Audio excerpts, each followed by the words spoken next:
A igreja nos está fazendo focalizar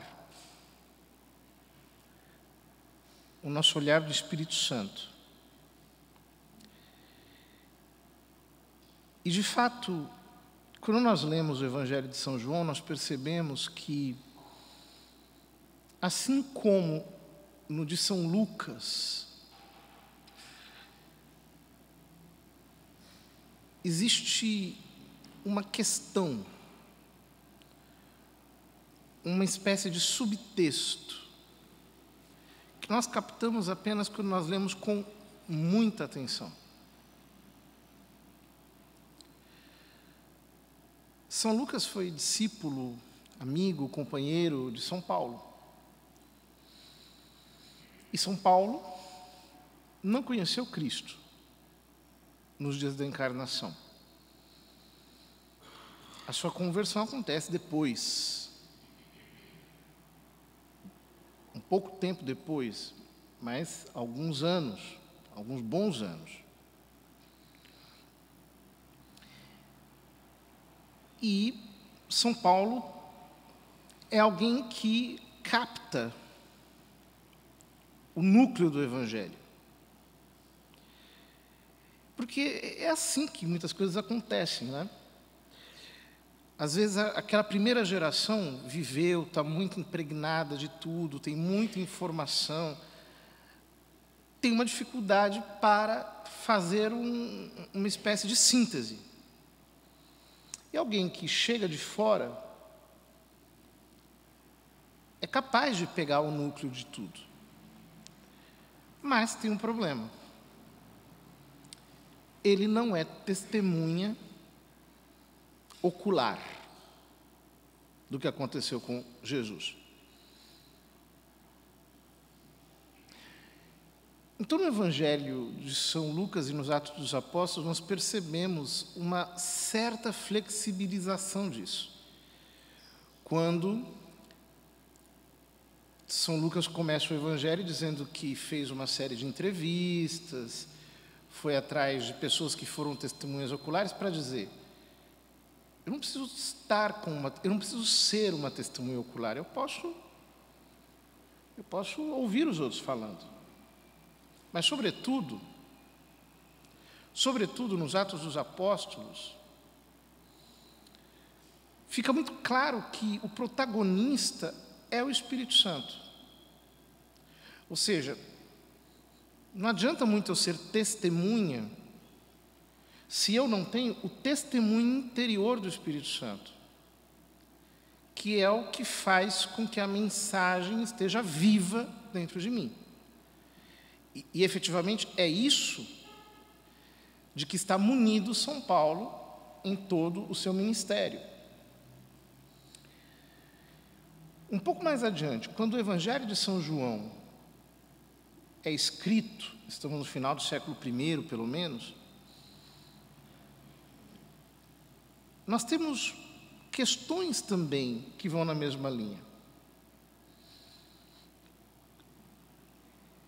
A relação da igreja com a sinagoga, a relação dos discípulos de Jesus com os discípulos de São João Batista.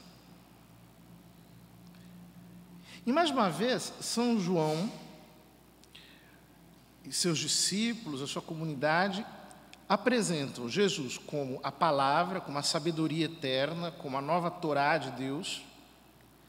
Portanto, ele está acima de Moisés, ele está acima do Velho Testamento. Ele é o próprio Deus encarnado, mas ele também é o Cordeiro de Deus que tira o pecado do mundo. E essa ideia de que ele é o Cordeiro, que ele é que oferece o sacrifício, que ele que dá a vida, que ele que morre pelas ovelhas dispersas, perdidas de Israel, etc. Essa ideia estará presente em todo o Evangelho como um reflexo, uma reverberação daquilo que para São Paulo é o núcleo do Novo Testamento: o Cristo morto e ressuscitado. É muito interessante que São Paulo não gasta tinta falando de outros mistérios da vida de Jesus. ele parte da morte e da ressurreição, que são o núcleo de tudo. Ele não coloca a sua atenção nos eventos anteriores, ele vai para a essência da coisa. E no Evangelho de São João também. Nós não temos um relato detalhado sobre a infância de Jesus, sobre o ministério público. O que aparece no Evangelho de São João são grandes relatos teológicos,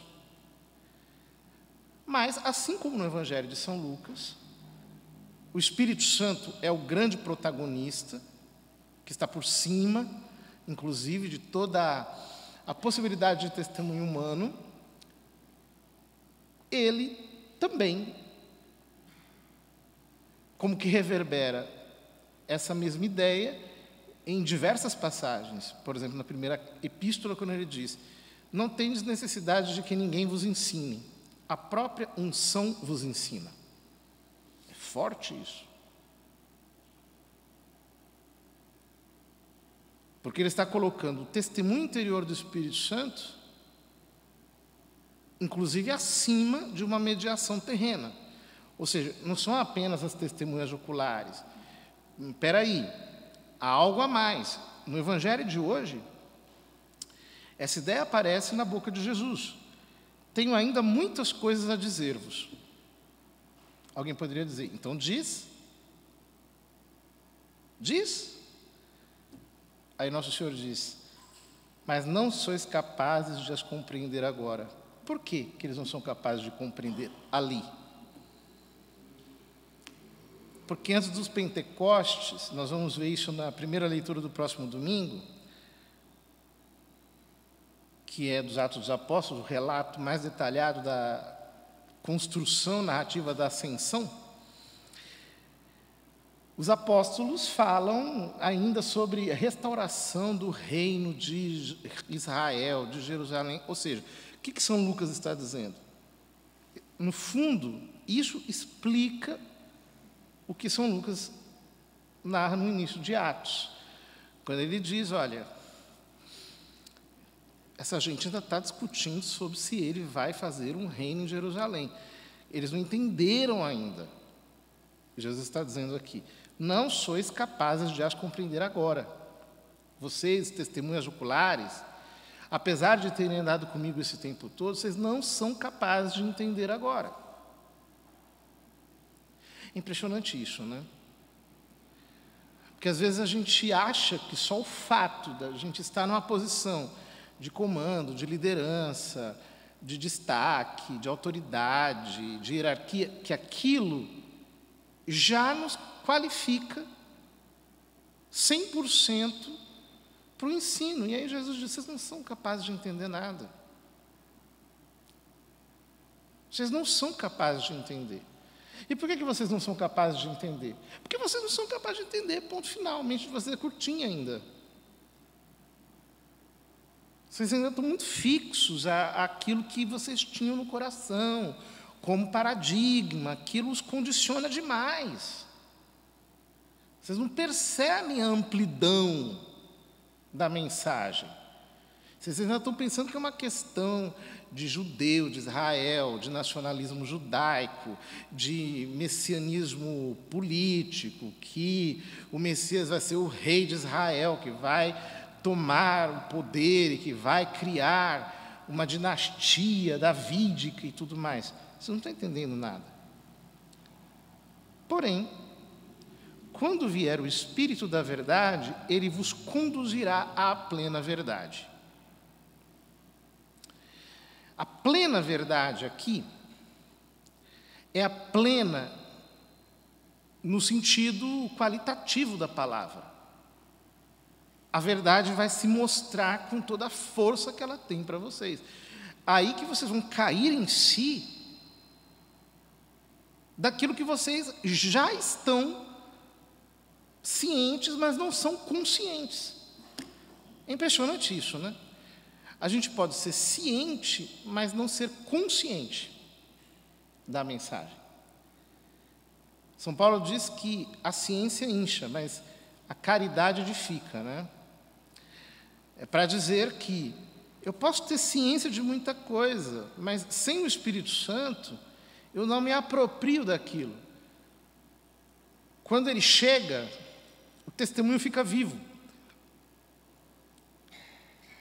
Eu digo, nossa, agora eu entendi. Ah, meu Deus, aquilo é isso? Nossa, não tinha percebido.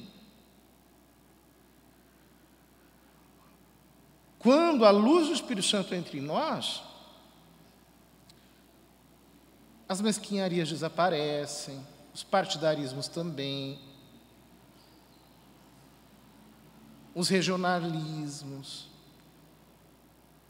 os bairrismos, as particularidades, o complexo provinciano, tudo isso vai embora. Porque o que interessa é a verdade por completo. Mas Jesus disse, ele não falará por si mesmo, mas dirá tudo o que tiver ouvido, e até as coisas futuras vos anunciará. É interessante isso, né? Porque alguém poderia, numa visão excessivamente progressista, imaginar que o Espírito Santo sempre vai trazer uma atualização, do ponto de vista de se adaptar às novidades do tempo. E a mentalidade evolucionista, a mentalidade progressista, ela é muito cheia dessa espécie de fé fanática no progresso. Tudo que vem depois é melhor. Tudo que vem à frente é melhor. E não é bem assim. Às vezes nós precisamos de um pouquinho de distopia. É perceber que não é sempre utópico o futuro. Às vezes o que vem para frente é pior do que o que vem, do que o que está atrás. E também nós não podemos idealizar o passado. Veja bem, o nosso olhar de cristãos não está nem no passado, nem no futuro. O nosso olhar está no fim, na escatologia. Como diz São Paulo, aliás, na primeira leitura, quando ele prega no Areópago de Atenas, né? Que interessante, aquelas pessoas estão ouvindo pela primeira vez o Evangelho, ele diz, sem levar em conta os tempos da ignorância, Deus agora anuncia aos homens que todos em todo lugar se arrependam, pois ele estabeleceu um dia em que irá julgar o mundo com justiça por meio do homem que ele designou diante de todos, oferecendo uma garantia ao ressuscitá-lo dos mortos. É tremendo isso. Ele anuncia que o mundo inteiro vai ser julgado por um homem, Jesus. E a prova disso é que ele ressuscitou dos mortos. Então ele anuncia o dia do Senhor. Ou seja, o Espírito Santo não é uma pessoa ansiosa por ficar o tempo todo inventando tudo do zero. Ele diz o que ele ouviu. Ele diz o que ele ouviu. Ou seja, a essência da mensagem sempre é a mesma. Ela não pode ser mudada. E ainda que ela se desenvolva, ela precisa manter a identidade consigo mesma.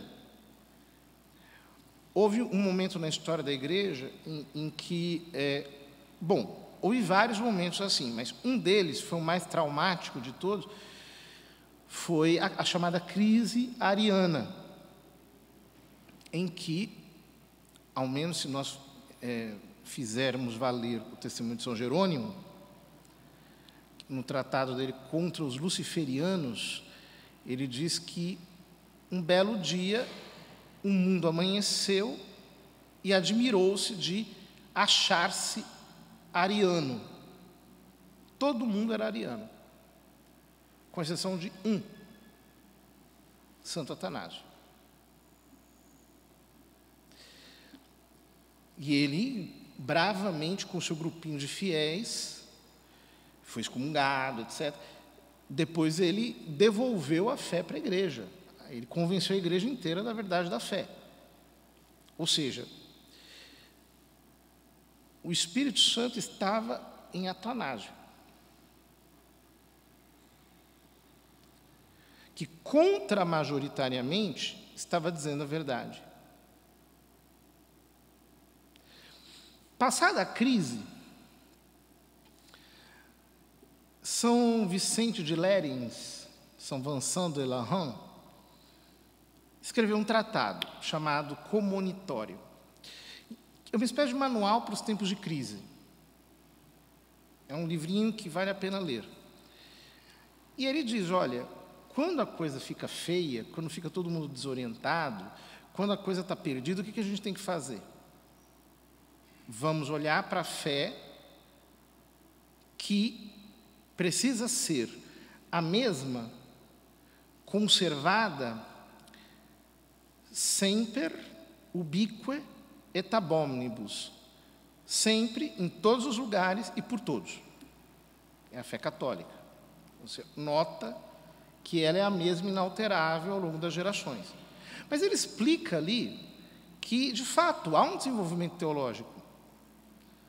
Então, a mesma verdade você escuta, por exemplo, na boca de um teólogo como Ratzinger, de um jeito diferente na boca de São Tomás de Aquino, de um jeito diferente na boca de Santo Agostinho, e é a mesma verdade. Por quê?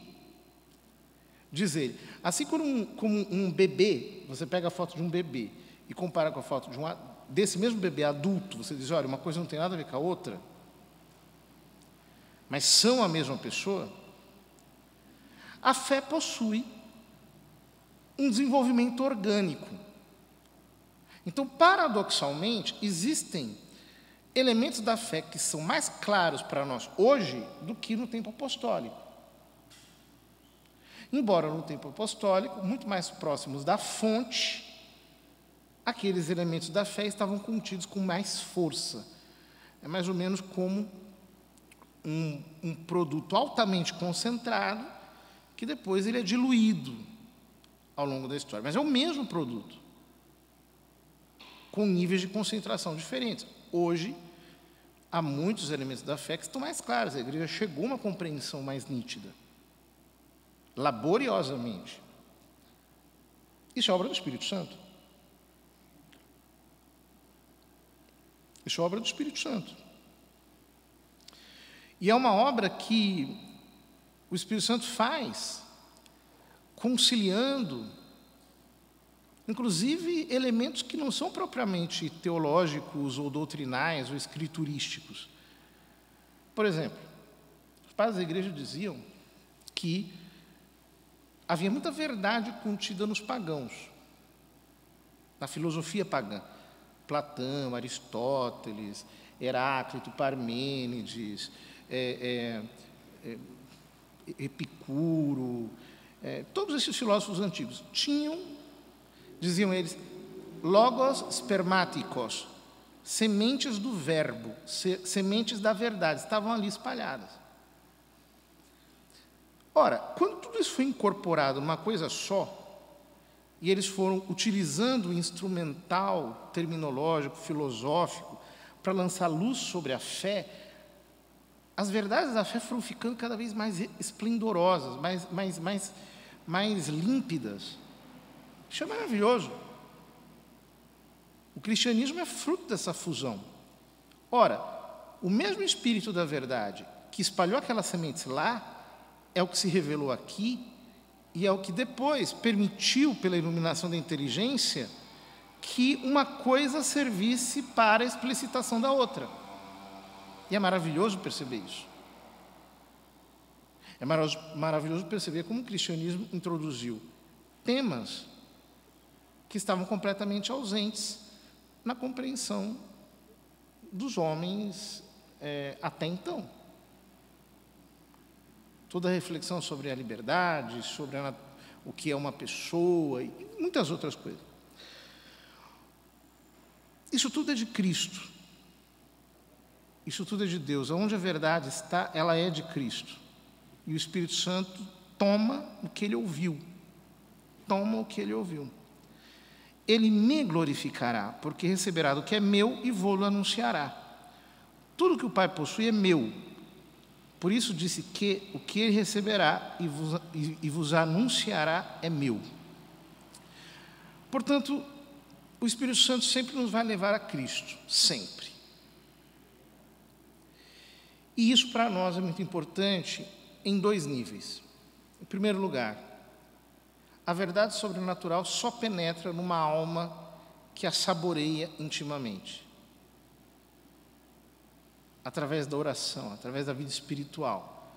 Como dizia Santo Alberto Magno, a teologia é a ciência que se destina à piedade, à vida espiritual. Sem ela, tudo fica incompreensível. A vida espiritual é a chave. Todavia, muitas vezes, a verdade será contra-majoritária. Então, nós precisamos ficar atentos justamente aonde o Espírito Santo de Deus nos fala.